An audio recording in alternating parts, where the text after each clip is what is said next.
हाँ जी राजेंद्र जी, वो दोबारा लगाया आपने? नहीं नहीं, दोबारा नहीं लगाते, बस इसका ये वाला मैं बात बता देता हूँ, दिस इज ऑल्सो इम्पोर्टेंट। हाँ हाँ हाँ हाँ। मैं इनका इंकजेट कार्ट्रिज रिफिल करता था, तो स्टार्टिंग तो हम भी पहले किसी और से करवाते थे, पर क्योंकि हमारा मेरा साइबर कैफे था और हमें इसकी जरूरत पड़ती थी, हमारी कॉस्ट अगर 2 रुपए पर पेज आती तो ऑब्वियसली उस समय रेट चलता था 5 रुपए का एक पेज प्रिंट आउट। हाँ हाँ। सो जिससे हम भरवाते थे, मैंने कहा यार यहाँ से इतनी दूर भरवाने आना पड़ता है, टाइम खराब होता है, तो अपने आप भर लें तो थोड़ा सा बच जाएगा। तो उसको बोला सिखा दे, उसने 15-20 हजार रुपए लिए, कुछ सिखाया नहीं। फिर खैर जितना भी उसने बताया, जितना किया, थोड़ा सा अपने आप मेहनत करते रहे, धीरे धीरे करके कार्ट्रिज रिफिल करने लगे। मुझे एक चीज रियलाइज हुई उसमें कि अगर मैं कार्ट्रिज को रिफिल करता हूँ तो 2 या 3 रिफिल के बाद में कार्ट्रिज खराब हो जाती है। हाँ। और उस कार्ट्रिज में भी स्पंज होता था, जो मैंने अभी एग्जांपल दिया आपको। हाँ। मैंने क्या करना शुरू किया, मुझे ये रियलाइज होने लगा कि अगर ये कार्ट्रिज भरती है महीने महीने के बाद तो 3 बारी में खराब होती है।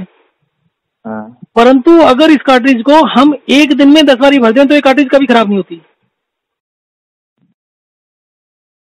ठीक है, एक दिन में 10 बारी भर दो तो ये कभी खराब नहीं होती। मैंने दुनिया में वर्ल्ड रिकॉर्ड क्रिएट किया है कि एक कार्ट्रिज को आप कितनी बार भर सकते हो। मैंने 5-5, 10-10 हजार बार भरा। मैंने 5 रुपए का रेट 60 पैसे कर दिया। मेरे साइबर कैफे के सामने 5-5, 6-6 घंटे की वेटिंग लाइन लगी होती थी प्रिंट आउट लेने के लिए। सेम लॉजिक आपका हाइड्रेशन डिहाइड्रेशन का है। आप ओवर डिहाइड्रेट करेंगे तो भी प्रॉब्लम है, आप हाइड्रेट करेंगे ओवर तो भी प्रॉब्लम है। आपने ज्यादा इंक भर दी तो वो लीक कर जाएगी कार्ट्रिज। तो आपका ये तरीका था कि दिन में उसको 4 बारी या 5 4 बारी तो तब भरूंगा ना जब वॉल्यूम होगी, और वॉल्यूम तब होगी जब आप रेट कम करोगे। तो 5 रुपए का रेट होता था, मैंने 5 रुपए से 1 रुपए पर आया, और फिर मेरे पास जब दिन के 10-10 हजार प्रिंट आउट आते थे तो मैं उसका रेट 60 पैसे कर दिया, क्योंकि मुझे पैसे का लालच ही नहीं होता था कभी। जबकि मैं 5 रुपए से 2 रुपए भी करूं तो लाइन तो फिर भी लगनी है, 3 रुपए पर भी लाइन लगनी है। और मैं उस समय जो रेट का डिफरेंस था, मेरे पास काम की कोई कमी नहीं थी। मैं 2 रुपए में भी उतना ही काम था और एक 60 पैसे में उतना काम था, उसके बावजूद मैंने कम कर दिया रेट।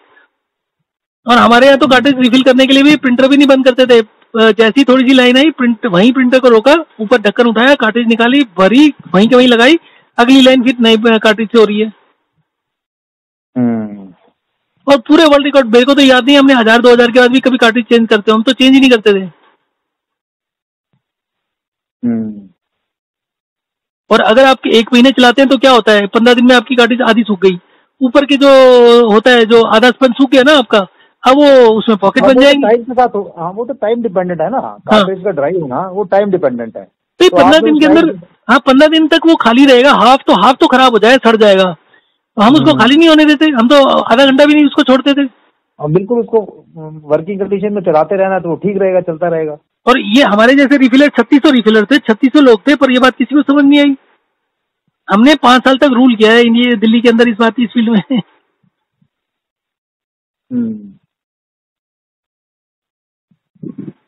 जब तक इंकजेट प्रिंटर थे, किसी भी साइबर कैफे ने, किसी ने भी 5 रुपए से कम रेट नहीं किया।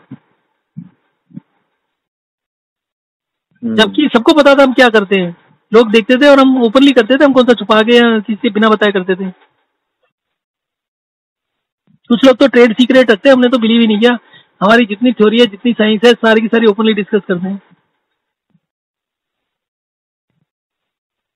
नहीं, ठीक बात है। वैसे मतलब आपकी बात मेरे को लग रही है और लॉजिकल लगती है, लेकिन ये जो आपने बात कही ना कि वही स्पॉन्ज वाला, स्पॉन्जिंग एंड डी स्पॉन्जिंग, इस पे मैं सोचूंगा दोबारा से, तब मेरे को ज्यादा पूरी समझ में आएगी।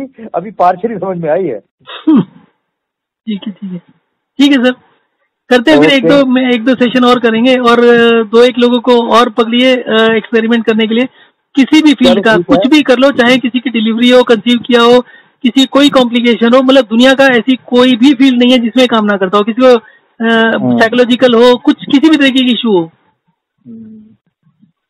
ठीक है, अच्छी बात है।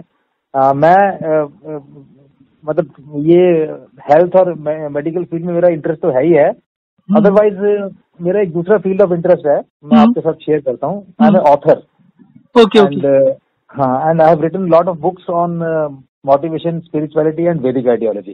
सर एक काम कर दो ना, सर एक काम कर दो, हमारे साथ टाइप कर लो। अच्छा जी, देखिए मैं आपको अपना लिंक भेजता हूँ। अमेज़न पे मेरी 8 की 8 किताबें लिस्टेड हैं। नहीं, 1 मिनट सर, 1 मिनट, मेरी बात सुनिए। देखिए, हर आदमी की हर क्वालिटी अलग अलग होती है। मेरे पास कोरा के अंदर 5,500-6 हजार मैंने लिखे हुए हैं, मेरे हर टॉपिक के ऊपर मेरे आंसर हैं हेल्थ से रिलेटेड। मुझे कुछ नहीं करना, कंपाइल करना है, पर मेरे में उतनी पेशेंस नहीं है टू बी फ्रैंक। वो कोरा तो एक बड़ा जनरल सा प्लेटफॉर्म है, मैंने उसमें ज्यादा पार्टिसिपेट नहीं किया, लेकिन एज ए राइटर मैं बहुत एक्टिव हूँ अभी भी, और मेरे 100 के ऊपर तो आर्टिकल्स हैं, मेन स्ट्रीम अखबारों में छपे हुए हैं। सर मैं दूसरी बात कह रहा हूँ, मैं कह रहा हूँ मेरे पास मैटर पड़ा हुआ है, उसको कंपाइल करना है, उसको बुक की फॉर्म देना है। अच्छा अच्छा। अब उसकी बुक की फॉर्म देने के लिए पेशेंस चाहिए। मेरे पास मैटर तो ऑलरेडी है। मान लीजिए मैंने डायबिटीज के ऊपर 500 चीजों का जवाब दिया है, 500 में से बहुत से तो रिपीटेटिव होंगे, परंतु फिर भी 50-60 तो अलग अलग भी होंगे। उस 50-60 को एक्सपेंड करके बुक की फॉर्म में लिखकर अगर प्रेजेंट किया जाए, मैं आपको एक छोटा सा एग्जांपल और देता हूँ। यूजली जो सास बहू के तो लड़ाई झगड़े होते रहते हैं। क्यों लड़ाई झगड़े होते हैं? आप उसको कैसे मैनेज कर सकते हो, खत्म कर सकते हो? हमें आपको काउंसलिंग नहीं चाहिए उसमें। सर ये जो एकता कपूर के सीरियल आते थे जिसमें बहू को अच्छा दिखाया जाता था, सास को बुरा दिखाया जाता था, वो सीरियल आते थे, आपको क्या लगता है सास उससे सुधर गई? कोई 1% सास भी सुधरी होगी आपके ख्याल से? नहीं, सब वैसे के वैसे ही हैं सर। और ज्यादा मिलता है उनको, रोज नए हथकंडे से मिल जाते हैं बहू को तंग करने के लिए। जो आदमी जिस तरीके का होता है वो अपनी फील्ड का अपनी चीज उठाता है। आप इंजीनियर हो, इलेक्ट्रिकल हो, तो आपको कोई भी प्रोग्राम आएगा तो आपको उसमें इलेक्ट्रिकल चीजें ही दिखाई देंगी। जिस सास ने तंग करना है उसे एकता कपूर ने तंग कैसे करना है उसे वही सीखना है। अच्छा, अब बात करते हैं इसकी क्या प्रॉब्लम क्या होती है, लड़ाई झगड़े होते क्यों हैं? 45 से 50 साल की उम्र में लेडीज में मेनोपॉज हो जाता है। मेनोपॉज होने से क्या होता है? हॉट फ्लैशेस, इरिटेबल नेचर भी हो जाती है। ठीक है। अब जो बंदा इरिटेबल है उसे लड़ना ही लड़ना है। अब वो इरिटेबल होती क्यों है ये बताओ? वो भी फ्लूइड की कहानी होती है। जरूर कोई ना कोई फ्लूइड का होगा चक्कर। सर जब आपकी एनर्जी लेवल कम होता है, बुढ़ापे में क्या होता है? एनर्जी लेवल कम होता है, और ये एनर्जी लेवल ही जो मेटाबॉलिक रेट है यही रिस्पॉन्सिबल होता है सेक्सुअल चेंजेस के लिए भी। अब उसके मेनोपॉज हो गया। मेरे पास मेनोपॉज की लेडीज होती हैं, वो बोलती हैं कि 2 साल हो गए पीरियड नहीं आ रहा, ये फॉलो करो जी 7 दिन में चालू। आप बिलीव कर सकते हो इस चीज को? 2 साल से पीरियड नहीं आ रहे, 7 दिन में चालू, सिर्फ इस सिस्टम से। तो एनर्जी लेवल बढ़ गया। अब दूसरा इसका एंगल ये है कि जैसे जैसे आपका एनर्जी लेवल डाउन होता है आपका शरीर फ्लूइड एक्यूमुलेट करने लगता है। फ्लूइड एक्यूमुलेट करने के लिए, हॉट फ्लैशेस के लिए और जो चिल्स आते हैं उसका सबसे बड़ा कारण है आपकी स्किन के अंदर पानी भरा हुआ है। तो एक सास बहू का ऐसी किस्सा आ रहा था, लड़ाई झगड़े हो रहे थे रोज के रोज, खूब माँ बहन की हो रही थी। तो मैंने कहा एक काम करो, सास जब आराम कर रही हो ना, इसको बोलो तुम्हारे को मसाजिंग टाइप से कर देते हैं, फिंगर टिप्स लो और उसको पैरों पर, पीठ पर, सर पर उसको हल्के हल्के जैसे टिंगलिंग करते ना उस तरीके से हाथ फैला दो। और ये मैं इस्तेमाल करता हूँ वहां पर वॉक एंड रेस्ट के अंदर, जो भी एक्सेस फ्लूइड होता है वो निकल जाता है, मैंने जैसे आपसे जिक्र किया। अब इसमें कुछ पेशेंट बेडरिडन होते हैं, उसको कैसे करोगे? वो तो चल नहीं सकता। उसके लिए मैंने ये चीज निकाली थी कि उसको हल्के हल्के टिंगलिंग करो। जब उसकी स्किन पर टिंगलिंग होगी, उसको सेंसेशन कंटिन्यूअसली ब्रेन में होती रहेगी, तो फ्लूइड जितना भी एक्सेस आपकी स्किन की लेयर्स में जमा होगा, और स्किन की लेयर्स में सबसे ज्यादा फ्लूइड होता है, उसका यूरिन आउटपुट बढ़ेगा। उसको कोई भी डाययूरेटिक देने की जरूरत नहीं है, उसको कोई लेक्सिस देने की जरूरत नहीं है यूरिन आउटपुट बढ़ाने के लिए। उसका यूरिन आउटपुट का नेचुरल तरीका ये है, और इसका कोई साइड इफेक्ट नहीं है। आपकी को जो मर्जी दवा दे दो वो 5-7 दिन काम करती है, उसके बाद काम करना बंद कर देती है। तो मैंने कहा उसको ये करोगे, उसको नींद आएगी, उसको आराम मिल जाएगा, उसका हॉट फ्लैशेस और ये जो इरिटेटिव बिहेवियर होता है, मूड स्विंग्स होते हैं, वो बंद हो जाएंगे, ठीक हो जाएगा लड़ाई झगड़ा। सर 3 दिन नहीं लगे इस काम में। अब इसका बताओ मतलब इसका सोसाइटी में ढंग से यूज हो रहा है ना, कहीं पर पूरी दुनिया में दिखा दो। मैं इसके ऊपर बुक लिखने वाला हूँ, वो लिखी नहीं जा रही। चलिए आप लिखिए, चलिए और इन टच रहिए मेरे साथ।